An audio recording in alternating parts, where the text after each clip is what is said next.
யார் யாரோ வாழ்வீரே சிலுவையை கண்டீரோ, சிலுவைக்காய் பணி செய்ய வாரீரோ. கிறிஸ்துவுக்குள் பிரியமானவர்களே, salvation Mission Partaker Movement SMPM ஒரு மிஷனரி இயக்கம். நம்முடைய ஆண்டவராகிய இயேசு கிறிஸ்துனுடைய கடைசி கட்டளை, உலகமெங்கிலேயும் புறப்பட்டு போங்கள், சர்வ சிருஷ்டிக்கும் சுவிசேஷத்தை பிரசங்கம் பண்ணுங்கள் என்ற வேத வசனத்தின் அடிப்படையில் இந்தியாவின் மேற்கே குஜராத் தொடங்கி கிழக்கே திரிபுரா வரையிலேயும், தெற்கே தமிழ்நாடு தொடங்கி வடக்கே ஜம்மு காஷ்மீர் வரையிலேயும் 24 மாநிலங்களிலேயும், நேபாள் நாட்டில் 6 மாநிலங்களிலே 178 பணித்தளங்கள் அமைத்து 168 மக்கள் இனங்களுக்கு சுவிசேஷம் அறிவிக்கிறோம். நமது இந்தியாவில் இதுவரையும் செய்த மிஷனரி ஊழியத்தின் விளைவாக 4750 பேர் ஞானஸ்நானம் பெற்று 567 கிராமங்களிலே முதல் தலைமுறை கிறிஸ்தவர்களாக தேவனை ஆராதிக்கிறார்கள். 29 கிராமங்களிலே ஆலயங்களை கட்டி பிரதிஷ்டை செய்திருக்கிறோம். 22 கிராமங்களிலே ஆலய கட்டிட வேலைகள் நடைபெறுகிறது. 85 கிராமங்களிலே ஆலயம் கட்டுவதற்கு அஸ்திவாரம் போட்டிருக்கிறோம். கட்டியுள்ள ஆலயங்களிலே பழங்குடி விசுவாச பெண்களுக்கு சுய வருமானம் பெருக கம்ப்யூட்டர் டெய்லரிங் தொழிற்பயிற்சி கொடுக்கிறோம்.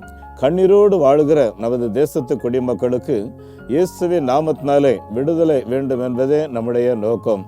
இயேசு கிறிஸ்துவை ஏற்று ஆராதிக்கும் ஆதிவாசி குழந்தைகளுக்கு ஒரிசா, மகாராஷ்டிரா, ராஜஸ்தான், மத்திய பிரதேசம், பஞ்சாப், நேபாள், உத்தரப்பிரதேசத்தில் 7 விடுதிகள் அமைத்து குழந்தைகளுக்கு உணவு, உறைவிடம், கல்வி கொடுக்கிறோம். பகல் நேர பராமரிப்பு மூலம் 2 இடங்களிலே 148 குழந்தைகள் அங்கே பராமரிக்கப்படுகிறார்கள். மாதந்தோறும் ஆத்மாவை தேடி என்ற தமிழ் பத்திரிகை வெளியிடுகிறோம். மிஷன் இந்தியா 2030 ப்ராஜெக்ட் மூலமாக 100 மிஷன் சென்டர் உருவாக்கி, ஒரு சென்டர் மூலம் 100 உள்ளூர் மிஷனரி எழுப்பி, ஒரு உள்ளூர் மிஷனரி 10 சபை உருவாக்க வேண்டும் என்று ஒரு தெளிவான திட்டத்தோடு தரிசனத்தோடு உழைக்கிறோம். SMPM இயக்கத்துடன் இணைந்து ஊழியம் செய்ய பயிற்சி பெற்ற அனுபவம் நிறைந்த மிஷனரிகள் சுமார் 322 பேர் விண்ணப்பித்து காத்திருக்கிறார்கள். 5000க்கும் மேற்பட்ட குழந்தைகள் கல்வி கற்க ஆவலோடு காத்திருக்கிறார்கள். கடந்த 2024 தேர்தலுக்கு பின் கிராமங்களில் நற்செய்தி அறிவிக்க ஆலயம் கட்ட திறந்த வாசல். கடந்த கிறிஸ்துமஸ் காலங்களிலே எந்த எதிர்ப்புமின்றி கிறிஸ்துமஸ் விழாக்களை நடத்தி 1,00,000 பேருக்கும் அதிகமானவர்களுக்கு நேரடியாக சுவிசேஷம் அறிவித்துள்ளோம். என்ன கேளும், ஜாதிகளையே உங்களுக்கு சுதந்திரமாக தருவேன் என்று வாக்கு பண்ணியுள்ள ஆண்டவர் மக்கள் இனங்களை நமக்கு தருகிறார். மகாராஷ்டிரா, மத்திய பிரதேசத்திலே விந்திய சாத்புரா மலைத்தொடரிலே பீல், பௌரா என்ற ஆதிவாசி மக்கள் சுமார் 12 லட்சம் பேர் அடர்ந்த காடுகளிலே வாழுகிறார்கள். இம்மக்கள் நாங்கள் கடவுளுடைய சந்ததி என்று கூறுகிறார்கள். ஆதியிலே கடவுள் உலகத்தை படைத்தார். மனிதர்கள் கடவுளுக்கு விரோதமாக அக்கிரமம் செய்ததாலே கடவுள் உலகத்தை அழிக்கும் போது எங்களுடைய குடும்பத்தாரை 8 பேரை பாதுகாத்து இந்த மலையிலே ஒரு போட் மூலமாக கொண்டு வந்து இறக்கினார் என்று சொல்லி அவர்கள் சொல்லுகிறார்கள். அருமையானவர்களே, 2030க்குள்ளாக இந்த மக்கள் மத்தியில் குறைந்தபட்சம் 1,00,000 பேருக்கு ஞானஸ்நானம் கொடுத்து 500 கிராமங்களிலே சபை உருவாக்க வேண்டும் என்று திட்டமிட்டு உழைக்கிறோம். இந்த பௌரா, பெயில் என மக்கள் பழங்குடி குழந்தைகளுக்கு விடுதி கட்டி கொண்டிருக்கிறோம். இந்த விடுதி 15க்கு 10 என்கிற அளவில் கட்டுவதற்கு 1,00,000 ரூபாய் தேவை. உங்கள் குடும்பத்தினுடைய பெயர் எழுதி வைத்து இந்த குழந்தைகள் உங்களுக்காக ஜெபிப்பார்கள். கிராமங்களில் ஆலயங்கள் கட்ட 7 லட்சம், 5 லட்சம், 3 லட்சம், கட்சா ஆலயம் கட்ட 2 லட்சம் ரூபாய் தேவை. ஒரு மிஷனரி ஸ்பான்சர்ஷிப் செய்ய 3000 ரூபாய் தேவை. மிஷனரி குழந்தைகளை படிக்க வைக்கிறதற்கு 1000 ரூபாய் தேவை. ஆதிவாசி குழந்தைகளுக்கு 600 ரூபாய் வாங்குகிறோம். முழுமையாக அவருடைய கல்விக்கு 1200 ரூபாய் வாங்குகிறோம். மோட்டார் சைக்கிள் வாங்குவதற்கு 90,000 ரூபாய் தேவை. டெய்லரிங் மிஷின் இன்னும் கம்ப்யூட்டர் வாங்குவதற்கு 10,000 ரூபாய் தேவை. நீங்கள் கொடுக்கிற சிறப்பு நன்கொடைகளுக்கு ATG எக்ஸப்ஷன் சர்டிஃபிகேட் நாம் பெற்றிருக்கிறோம். வாய்ப்புள்ள இந்த காலகட்டத்தை பயன்படுத்த உங்களுடைய தீர்மானம் தான் என்ன? உங்களுடைய வங்கி எண்ணை குறித்து வைத்துக் கொள்ளுங்கள். நெகேமியா New Generation Partaker Movement, State Bank of India, Chennai Thiruvancheri branch. Account number 42 17 80 20 691. IFSC code SPIN 0061767. அதே போல் Salvation Mission Partaker Movement SMPM, Canara Bank, Chennai Selaiyur branch. Account number 12 00 34 54 94 90. இவங்களோட IFSC கோட் CNR P005652. இவங்களுடைய தொலைபேசி எண் 9447375550 9043867550. அருமையானவர்களே, நம்முடைய ஆண்டவராகிய இயேசு கிறிஸ்துவனுடைய போதனைகள் அவருடைய சீசர்களுக்கு அதிகமாக இருந்தது. அதே மாதிரி அன்றைக்கு இருந்த ஊழியர்கள், வேதபாரகர்கள், பரிசேயர்கள் என்று இருந்தார்கள், சதுசேயர்கள் இருந்தார்கள். எல்லாருமே வேதத்தை குறித்து எப்பொழுதுமே பேசிக்கொண்டே இருக்கிறவர்கள். இவர்களை குறித்து ஆண்டவருக்கு கொஞ்சம் வருத்தம். காரணம் என்னென்னா, வேதத்தை குறித்து பேசுவாங்களே தவிர அந்த வேதத்தில் இருக்கிறதை கடைபிடிக்க வேண்டும் என்று எண்ண மாட்டார்கள். ஆகவே தான் வேஷக்காரர்கள் அப்படின்னு சொல்கிறாரு. இப்போது எங்கள் ஊர் வெள்ளாளநுழை, நான் அடிக்கடி சொல்லியிருக்கேன். எங்கள் வட்டாரத்தில் என்ன சொல்லுவாங்கன்னா வேதக்காரங்கம்பாங்க. ஏன்னா இவங்கெல்லாம் வேதம் படிக்கிறவங்க வேதக்காரங்க. இப்போ அந்த வேதக்காரங்க வேதம் படிக்கிறவங்க வேதத்தின்படி இருக்காங்களான்றது ஒரு பெரிய கொஸ்டின். இப்போ பரவாயில்ல, ஆரம்ப நாட்கள்லாம் பார்த்திங்கன்னா நிறைய குடிவெறி இருக்கும். அப்புறம் ஏதாவது கோயில் விழாக்கள்னால் அடிபிடி சண்டையே இருக்கும் பார்த்துக்குங்க. என் அன்புக்குரிய ஆண்டோடைய பிள்ளைகளை, நாம் கிறிஸ்தவர்கள் என்று சொல்லுகிறவர்களுக்குள்ளாக இப்படிப்பட்ட காரியங்கள் தேவைதானா என்று நம்ம யோசிக்கணும். இதை தான் ஆண்டவராகிய இயேசு கிறிஸ்து அவருடைய பிள்ளைகளுக்கு போதிக்கும்போது மத்தேயு 23 அதிகாரத்தில் 23 வசனத்தில் சொல்லும்போது, வேதபாரகரே பரிசேயரே உங்களுக்கு ஐயோ அப்படின்னு சொல்கிறாரு. ஏன்னா நீங்கள் மற்றவங்களுக்கு போதிக்கிறீங்க, போதனையை கீழே எள்ளளவும் நீங்கள் கடைபிடிக்கிறதில்ல. அப்புறம் இன்னொன்று சொல்கிறாரு, மற்றவங்ககிட்ட நீ தசம்பாகம் கொடு அப்படின்னு சொல்லி கேட்டு வாங்குறீங்க. ஆனால் உங்களுக்கு கொஞ்சம் கூட இறக்கம் இல்லையே. மற்றவங்க கஷ்டப்பட்டு கொஞ்சம் கொஞ்சமாக சேர்த்து காணிக்கைகள் கொடுக்குறாங்க. இந்த காணிக்கையை ரொம்ப படாடோப வஸ்தா ஆடம்பரமாக பயன்படுத்துகிறீங்களே, இது சரிதானா? அன்புக்குரியவர்களே, ஒன்றை கவனித்து கொள்ளுங்கள். இயேசுவானவர் மரித்தார், அடக்கம் பண்ணப்பட்டார்.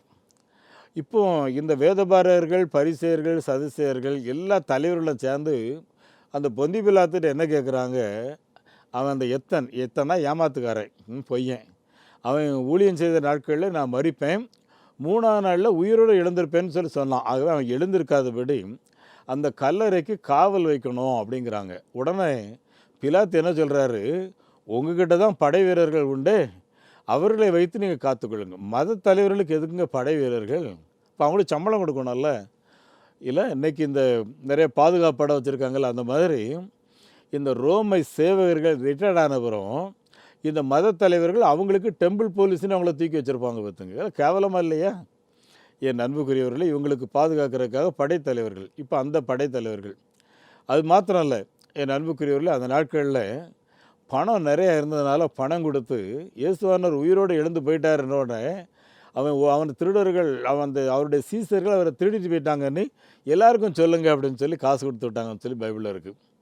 என் அன்புக்குரியவர்களே, இந்த லஞ்ச லாவண்யங்கள் அந்த காலத்தில் இதுதான் இயேசு கிறிஸ்து கண்டிக்கிறார். மற்றவர்களிடத்தில் தசம்பாகம் காணிக்கைகளை வாங்குகிற நீங்கள் நியாயத்தோடும் கருணையோடும் நேர்மையோடும் நீதியோடும் இரக்கத்தோடும் எல்லாவற்றுக்கும் மேலாக விசுவாசத்தோடும் நீங்கள் இருக்க வேண்டாமா? இல்லை, என் அன்புக்குரிய ஆண்டோடைய பிள்ளைகளை, நான் கிட்டத்தட்ட 42 வருஷம் ஆச்சு மிஷினரி ஊழியத்துக்கு வந்து. இந்த 42 வருஷத்தில் 100% கடவுளை சார்ந்து கடவுளை விசுவாசித்து வாழுகிறேன். அன்புக்குரியவர்களே, என் கையில் என்ன காணிக்கை வந்தாலும் சரி, அது 100% கர்த்தருக்கு சொந்தம். அன்புக்குரிய, நாங்கள் ஒரு ஆர்கனைசேஷனாக இருக்கிறதுனால இப்போ யார் காணிக்கை கொடுத்தாலும் சரி, அது உடனே ரசீது போட்டுருவோம். ரசீது போட்டு அதை இயக்க அக்கௌண்ட்டில் அதை சேர்த்துருவோம். பார்த்துங்க, நாங்கள் சொந்தமாக வச்சுருக்க மாட்டோம். ஏன்டா சொல்லுவாங்க, அன்னைக்கு நீங்கள் உங்கள் சொந்த செலவுக்கு வச்சுக்கோங்க, பஸ்ஸில் போகிறீங்க, சாப்பிட்றதுக்கு வச்சுடுங்க வாங்க. நான் சொல்லுவேன், அது இருக்கட்டும், நீங்கள் இப்போ கர்த்தருக்குன்னு கொடுத்துருக்கீங்க, நான் கர்த்தருடைய பந்தியில் அதை சேர்த்து விடுகிறேன். என் அன்புக்குரிய ஆண்டோடைய பிள்ளைகளை, இப்படி பொது காரியங்களில் சேர்த்து பொதுவாக அதை நான் செலவு செய்கிறோமா அப்படிங்கிறத ஊழியர்களும் யோசிக்கணும். சவுல் என்றவர் இஸ்ரவேலின் முதல் அரசர். அவரை தான் ஆண்டவர் தெரிந்தெடுக்கிறார். கர்த்தர் தெரிந்தெடுத்த பின்பு கூட பார்த்திங்கன்னா, ஆண்டவர் ஒன்று அபிஷேகம் பண்ண பின்பு கூட பார்த்திங்கன்னா ஒழிச்சு கிடைக்கும். ஏன்னா நான் தகுதி இல்லை, இவ்வளோ பெரிய ஜனங்களை ஆள்றதுக்கு எனக்கு எந்த யோக்கியதும் இல்லை அப்படின்னு சொல்லிக்கிட்டு இருந்த இந்த ஆள் இப்போ என்ன பண்ணுறாரு, அருமையானவர்களே, ஜனங்களுக்கு பயந்துடுறாரு. ஏன்னா பெலிஸ்தியர்களோட யுத்தம் பண்ணணும். அப்படி யுத்தம் பண்ணுறதுக்கு முன்னாடி முதல்ல ஜெபம் பண்ணியிருக்கணும். ஜெபம் பண்ணி அதற்கான ஆயத்தங்களை ஈடுபட்டிருக்கணும். தன்னுடைய படை வீரர்களோட யோசித்திருக்கணும். தளபதிகளோட யார் யார் எந்தெந்த பகுதியில் பொறுப்பாக இருக்கிறீங்க அப்படிங்கிறத கேட்டிருக்கணும். ரெஸ்பான்சிபிலிட்டி பிரித்து கொடுத்துருக்கணும். எல்லாவற்றுக்கும் மேலாக எல்லாருக்கும் கைகளில் ஆயுதங்கள் யுத்தம் பண்ணுவதற்கான தளவடங்களை கொடுத்துருக்கணும். எந்த ஆயத்தமுமே செய்யாமல் பெலிஸ்தீர்களோடு நான் யுத்தம் பண்ண போகிறேன்னு சொல்லி ஒரு பெருமையோடு போய் நின்று கடைசியில் அங்கே பெலிஸ்தீர்கள் பெருங்கூட்டமாக இருக்கிறாங்கிறத கேள்விப்பட்டு ஒருத்தருக்கு ஒருத்தர் தோல்வியான வார்த்தையை பேசி பைபிளில் எழுதியிருக்கு. எல்லாரும் அங்கங்கே போய் ஒழிச்சுக்கிட்டாங்களாம். சிலர் கிணத்துக்குள்ளே போய் கிணத்துக்குள்ள எங்கெங்கே ஒழிக்க முடியும், அங்கே தண்ணி கிடக்கும். ஏன்னா எப்படியாவது உயிர் காப்பாற்றணும் அப்படின்னு சொல்லி குகைகள், மலைகள், திண்ணைகள், என்னென்ன இடங்களுக்கு எல்லா ஜனங்களும் ஒழிச்சாச்சு. இப்போது சவுல் கொஞ்சம் ஆண்டவர்கிட்ட போய் இறக்கம் கேட்போம், வழிநடத்தலை கேட்போம். சாமுவேல் தீர்க்கதரிசி இருக்கார், அவர் என்ன சொல்ல போகிறாருன்னு கேட்போம். யுத்தத்தை தள்ளி போடுறது ஒன்றும் பெரிய காரியம் இல்லையா, இதில் என்ன பெரிய பெருமை கிடக்கு இல்லையா? என் அன்புக்குரிய இதெல்லாம் செய்யாமல் இவர் என்ன பண்ணுறாரு, சாமுவேல் செய்ய வேண்டிய ஊழிய அபிஷேகத்தை இவர் கையில் எடுத்துடுறாரு. எடுத்து கர்த்தருக்கு பலியிட போகிறாரு. கேட்டால் சொல்கிறாரு, உம்முடைய தேவனாகிய கர்த்தருக்கு பலியிட்டாவது அவருடைய தயவு, முழங்கால் போட்டு தான் தயவு கிடைக்கும், வேத வசனத்தின்படி தாழ்த்தினா தான் தயவு கிடைக்கும். இதை விட்டுட்டு எதையாவது கொடுத்து கடவுள்கிட்டருந்து வாங்கிடலாம் அப்படின்னா எல்லாரும் தான் கொடுத்து வாங்கிடுவாங்களே, கடவுள்கிட்ட லஞ்சம் கொடுத்து வாங்க முடியுமா? என் அன்புக்குரியவர்களே, தேவாலயத்தில் 2 பேர் போனாங்கன்னு பைபிள் எழுதியிருக்கு. ஒருத்தன் என்ன சொல்கிறான், அவர் ஒரு பெரிய லிஸ்ட் வச்சுருக்காரு. ஆண்டவரே, நான் வாரத்தில் 2 நாள் உபவாசம் இருக்கிறேன், எனக்கு வர்ற எல்லா காணிக்கையிலையும் சம்பாத்தியத்திலையும் நான் தசமாகவும் கொடுக்குறேன், அது மாத்திரம் இல்லை தேவாலயத்தை நான் ஒழுங்காக வர்றேன், அவனை போல் நான் இல்லை, எல்லா விஷயத்திலும் நான் பரிசுத்தமாக இருக்கிறேன்னு சொல்லி அவனோட கம்பேர் பண்ணி இவருங்க ஜெபம் பண்ணிகிட்டு இருக்கிறார்.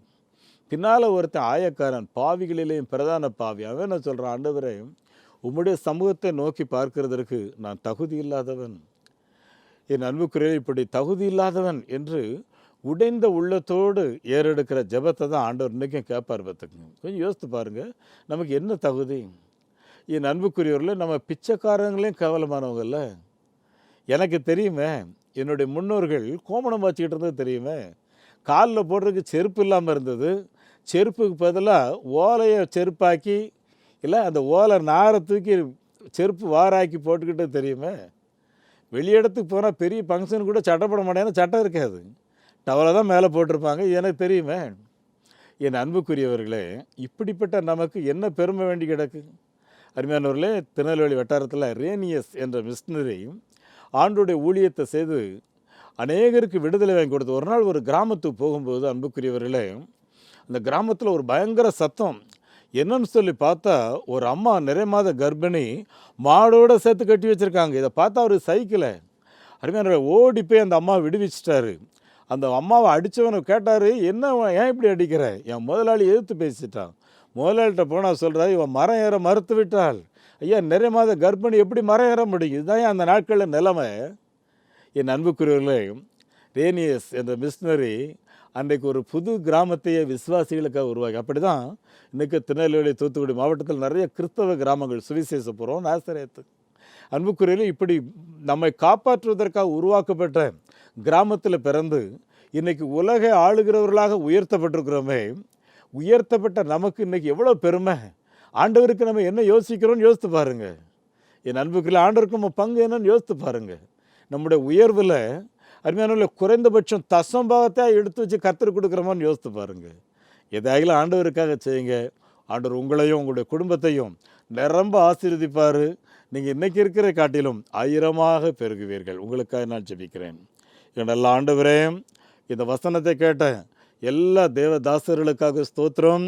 உம்முடைய பிள்ளைகளை பலப்படுத்தும் ஆண்டவரே.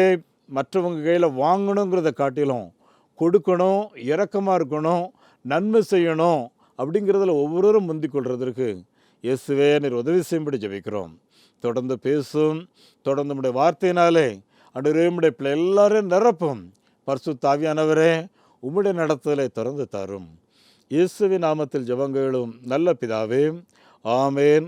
நம்முடைய ஆண்டவர் இயேசு கிறிஸ்துவனுடைய கிருபையும் பிதாவாகிய கடவுளின் அன்பும் பரிசுத்த ஆவியானவருடைய நடத்துதல் ஆசீர்வாதம் நம் அனைவரோடும் தங்கியிருப்பதாக. ஆமேன்.